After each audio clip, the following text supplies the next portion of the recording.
échelle. Donc, il fallait que je lui casse aussi ses ailes. Il Alors, donc, fallait... votre ami, il part au Canada pour une formation de 2 ans. Et durant ces 2 ans, vous occupez son poste ici en tant que directeur général intérimaire.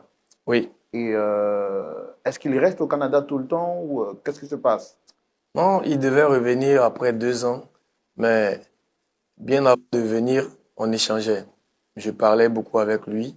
Euh, avant son retour, je parlais beaucoup avec lui et il m'a même demandé s'il pouvait revenir. Là, je lui ai dit oui, évidemment, il peut revenir parce qu'il y a de la place. Pourtant, il m'avait confié qu'il avait eu il avait eu des occasions de travail là-bas, 3 fois mieux que le salaire d'ici. Par loyauté, qu'il allait revenir travailler dans l'entreprise. Et donc, quand il est venu, ça a trouvé que moi, j'avais déjà comploté contre lui. Et ce sont mes avocats qui l'ont accueilli pour lui remettre sa lettre de licenciement qu'il devait signer.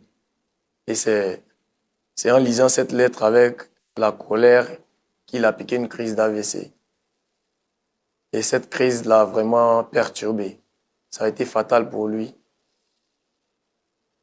J'ai vraiment, j'ai vraiment du mal à exprimer tout cela parce que je suis allé loin. Je suis allé jusqu'à licencier son fils pour ne pas que celui-ci aussi essaye d'aider la famille. Parce que j'étais j'étais vraiment jaloux. Je ne voulais plus qu'il revienne prendre ce poste. J'étais animé seulement par le gain, par le gain, par le gain. Alors que c'est monsieur qui m'a aidé à être là où je suis aujourd'hui. Donc vraiment, c'est avec beaucoup de regrets que je viens devant vous pour exprimer ce, ce que j'ai fait. Après tout ce mal que vous avez fait à votre ami, c'est lui qui a fait de vous ce que vous êtes devenu aujourd'hui. Bien sûr. Qu'est-ce que vous attendiez exactement de lui sur ce plateau? Sur ce plateau, j'attends de lui, c'est vrai que ça ne sera pas facile, mais j'attends de lui qu'il me pardonne. Pourquoi c'est maintenant que vous acceptez de venir lui demander pardon après tout ce temps?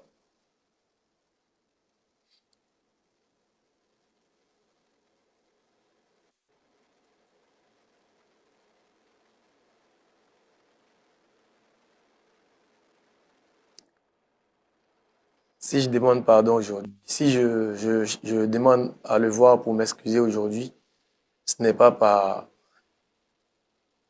ce n'est pas volontaire. Je suis confronté à une situation dans laquelle seul lui peut m'aider. C'est seulement lui qui peut me sortir de là. Alors, votre pardon, c'est un pardon conditionné alors. Bien sûr, bien sûr. Et ça me fait vraiment honte. Ça me fait vraiment honte de ne pas m'en rendre compte, de ne pas faire de mea culpa jusqu'à ce que j'ai encore besoin de son aide. Et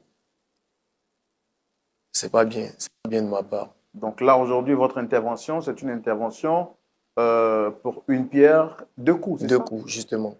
Est-ce que vous trouvez votre démarche catholique? Pas du tout.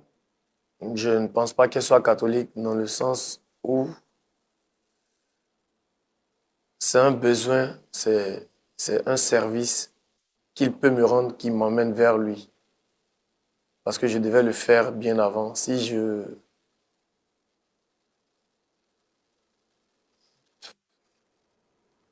Ce qui veut dire que votre pardon n'est pas sincère, c'est ça? On peut le dire. On peut dire que le pardon, il n'est pas sincère. Mais je tiens quand même à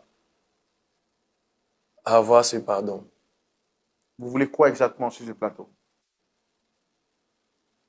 Sur ce plateau, je veux qu'il me pardonne. Parce que